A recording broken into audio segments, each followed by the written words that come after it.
My fiancée's bachelorette party livestream showed her lap dancing for random guys. She didn't know I was tagged in the video. I didn't call, just forwarded it to her very religious grandmother who was paying for the wedding. The wedding got cancelled within hours. I, 29 male, was supposed to get married in 3 weeks. Was. Past tense. My fiancée and I have been together for 4 years, engaged for 18 months. She's 27, works in pharmaceutical sales, comes from what I thought was a pretty conservative family. Her grandmother, who raised her after her parents' divorce, is extremely religious.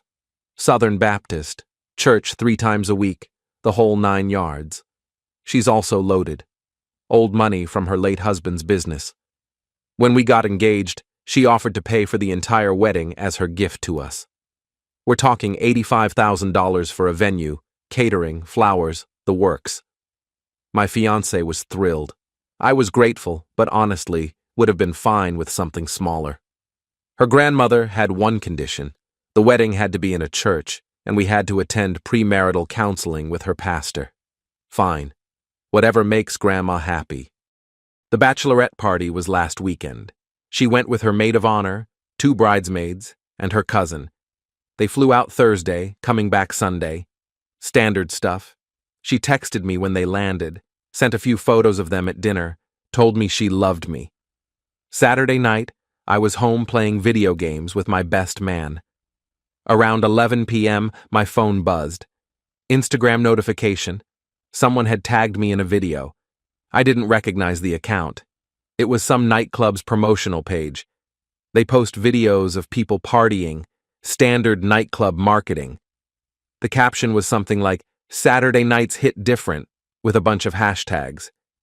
In the video, my fiancé was giving a lap dance to some random guy at a VIP table, full grinding, his hands on her hips, her dress riding up. She was laughing, having the time of her life. Then she moved to another guy at the same table. Same treatment. My best man saw my face go white. "Bro, what?" I showed him. He didn't say anything for a solid minute. Then, "That's definitely her." It was. Same dress she'd sent me a photo of earlier that night. Same group of friends visible in the background cheering her on. I watched the video maybe 10 times. Different guys, plural. Not just one drunken mistake. She was working that table like she was getting paid for it. One of the guys slipped what looked like cash into her dress. She took it and kept dancing. I didn't call her, didn't text, didn't say a word. Instead, I screenshot the video and forwarded it to her grandmother. I added one line. "I thought you should see this before you finalize the payment for the flowers tomorrow." Then I turned off my phone and went to bed. Woke up Sunday morning to absolute chaos. 43 missed calls, 89 text messages, voicemails from my fiancé, her maid of honor, her mom, her sister. The wedding was canceled. Her grandmother had apparently called her at 2 a.m. screaming, then called the venue and canceled the booking, then called the caterer, the florist, the photographer. One by one, she systematically dismantled the entire wedding. My fiancé's first text to me was, "What did you do?"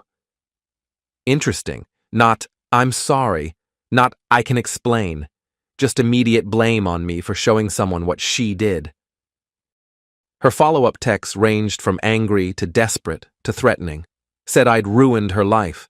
Said the grandmother had completely cut her off. Said she'd never forgive me for this. Cool. Don't remember asking for forgiveness for forwarding a video you starred in, but okay. Her mom called me a vindictive little man. Her maid of honor said I was toxic for not giving her a chance to explain. Explain what? I watched her grind on multiple strangers while guys stuffed money in her dress. What's the explanation? Temporary amnesia? Here's what gets me, though. She hasn't apologized, not once. In 43 calls and 89 texts, not a single, "I'm sorry." Just anger that she got caught and anger that there were consequences. The grandmother called me yesterday, just to say she was sorry for what I was going through and that she'd raised her better than this. She also said the wedding deposits were non-refundable, but she'd rather lose $40,000 than watch me marry someone who doesn't respect marriage before it even starts. I thanked her, genuinely. That woman has more integrity than her entire family combined. My fiancé is demanding to talk in person. I've refused. What's left to say? She showed me exactly who she is when she thought no one was watching, or when she forgot the internet exists, I guess. The engagement ring was mine, bought with my money. Already contacted a jeweler about resale. Should get about 60% back. Not great, but better than nothing. Apartment lease is in my name. She's been staying with her maid of honor since she got back. Came by yesterday to get some of her stuff while I was at work.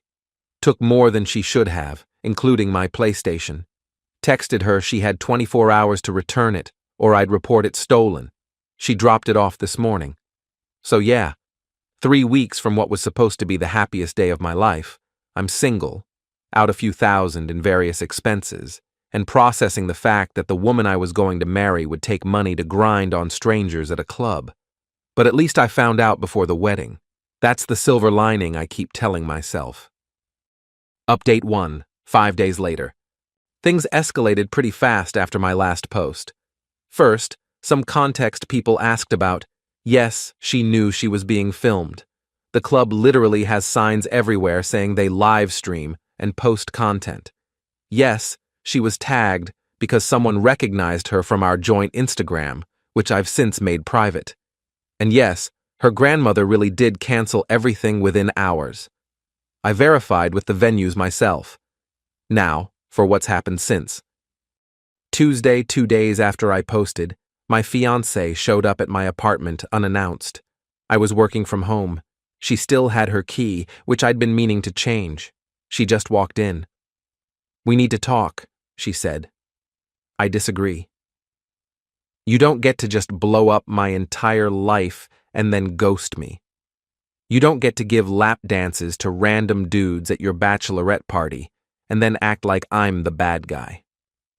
She sat down on the couch like she still lived there. It was my bachelorette party. Do you know what those are for? Last night of freedom. Every bride does crazy stuff. Every bride lets strangers put cash in her dress?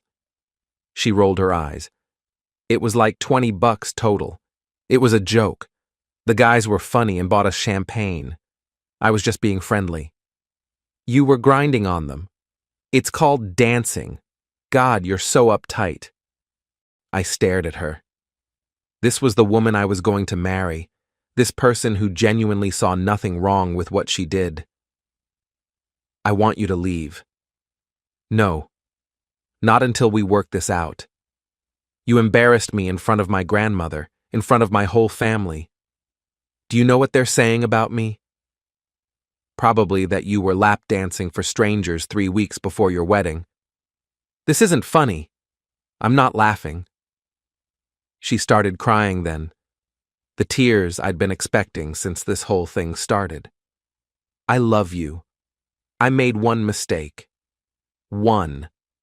And you're throwing away 4 years because of it?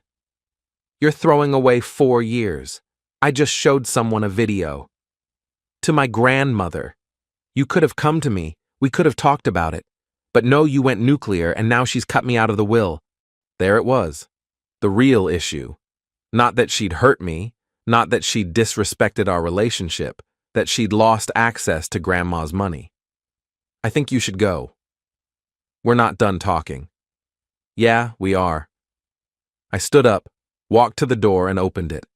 She sat there for another minute, like she was waiting for me to change my mind. When I didn't, she grabbed her purse and stormed out. You're going to regret this, she said. You'll never find anyone like me. That's the hope. Thursday, her mom called. This conversation was somehow worse. You need to fix this, she said. No hello. Fix what? My daughter is devastated. Her wedding is ruined. Her relationship with her grandmother is destroyed. And it's all because you couldn't handle a little harmless fun. Harmless fun? Bachelorette parties are supposed to be wild. That's the whole point. What happens in Vegas stays in Vegas or wherever they were. Except it didn't stay there. It ended up on the internet, tagged to my name. So your ego got bruised. That's no reason to destroy a family. I almost laughed. I didn't destroy anything. Your daughter made choices. I showed someone those choices. The consequences are on her. She's been crying for days. She can't eat. She can't sleep. Are you happy? Not particularly. I'm dealing with my own stuff, like finding out my fiancé would grind on strangers for cash. It wasn't like that. I watched the video multiple times. It was exactly like that. She hung up on me. Friday, I got a letter from a lawyer. Not a lawsuit, just a demand letter. My ex was claiming she was entitled to reimbursement for various wedding expenses she'd paid out of pocket. Dress alterations, bachelorette party flights, deposits for things I'd apparently promised to cover but hadn't yet. Total demand, $8,400. I called my buddy who's a lawyer. He laughed for about 30 seconds. She has no case, he said. Wedding expenses aren't legally recoverable when an engagement ends, especially when the engagement ended due to her own actions. This is just harassment. Ignore it. So I ignored it. Saturday, things got weirder. Her maid of honor texted me from a new number. I'd blocked her old one. You're seriously not going to talk to her? She's a mess. She made a mistake. People deserve forgiveness. People also deserve to know who they're marrying before they marry them. She was drunk. She doesn't even remember half of it. That's not the defense you think it is. You're being so cold. This isn't the person she is. Apparently it is. You know what? You never deserved her anyway. She was settling. We all said it. Cool. Sounds like I did her a favor then. Blocked that number too. Sunday yesterday, I changed the locks. Should have done it immediately. The landlord was understanding when I explained the situation. Cost me $150, worth every penny. I've been sleeping better, actually. The first few nights were rough. Kept waking up, reaching for someone who wasn't there. But by day 4 or 5, I started feeling something unexpected. Relief. The more I think about it, the more red flags I remember. Times she'd get weirdly defensive about her phone. Nights she came home late from work events, smelling like alcohol. The way she'd flirt with waiters and bartenders and call it being friendly. I thought I was being paranoid. Turns out, I was being observant, still processing everything, still angry, still sad in weird moments, but also increasingly sure I dodged a bullet. Update 2 weeks later. Final update, probably. A lot has happened. Some of it satisfying, some of it messy, most of it just exhausting. After my last post, my ex escalated again. Her lawyer's demand letter got a formal response from my buddy. Did it for free, charged her attorney for the stamp. Basically said her claims had no legal merit and any further harassment would result in us pursuing a restraining order. That shut down the official legal stuff, but it didn't stop the personal attacks. Her cousin, one of the bridesmaids from the bachelorette party, reached out earlier this week. She was actually apologetic, said she'd tried to stop my ex from dancing like that but got shut down, said the maid of honor was the one encouraging it, filming it, laughing about it. I feel terrible, she said. I should have called you that night. I almost did. Why didn't you? Honestly, I was scared of the blowback. She gets really mean when people call her out. I know that's not an excuse. It wasn't an excuse. But I appreciated the honesty. She also told me something I didn't know. Apparently my ex had been bragging to the group about how the wedding was basically free because Grandma was paying for everything. Said once they were married, she'd have it made because I had good career prospects and she could coast. Her words, according to the cousin. That stung more than the video, honestly. Learning you were a financial plan more than a partner. But here's where things get interesting. The grandmother called me again last week. We talked for almost an hour. She apologized again, said she'd been watching her granddaughter's behavior for years and hoping she'd grow out of it. The video was the final straw. I've given that girl everything, she said. Paid for her college, her car, her apartment for years, and she's never once shown gratitude, just entitlement. She told me she'd rewritten her will. My ex was out entirely. The cousin who tried to stop things, she's now the primary beneficiary. I didn't ask for this information. She volunteered it. I think she wanted me to know there were real consequences. There's more. My ex's company found out about the video. Someone at the nightclub apparently posted it to Twitter, and it went mildly viral in a bachelorette party gone wrong kind of way. One of her co-workers recognized her. It got back to her manager. Pharmaceutical sales is all about relationships and trust. Looking professional matters. Having a video of yourself doing that doesn't exactly scream, "Trust me with your medical decisions." She wasn't fired, but she was transitioned to an inside sales role. No more client visits, significant pay cut. Her maid of honor texted me from yet another new number, blaming me for leaking the video. I didn't leak anything. The club posted it publicly. The internet did what the internet does. I just forwarded it to one person. Everything else was organic consequences of her own choices. But of course, it's still somehow my fault. Last Tuesday, she showed up at my apartment again. This time she couldn't get in because of the new locks. She sat outside my door for 2 hours. I know because my neighbor texted me updates. She's crying. She's on the phone yelling at someone. She's writing something. Note maybe. When I got home from work, there was a 4-page letter slid under my door. I'll summarize. Page 1, how much she loves me and how we're meant to be together. Page 2, how this was all a misunderstanding and I overreacted. Page 3, how everyone has abandoned her, grandmother, family, now her job is suffering, and it's not fair. Page 4, how if I don't take her back, she'll have nothing left and can't be responsible for what happens.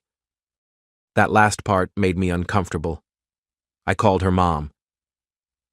Your daughter left a letter that sounds like she might hurt herself.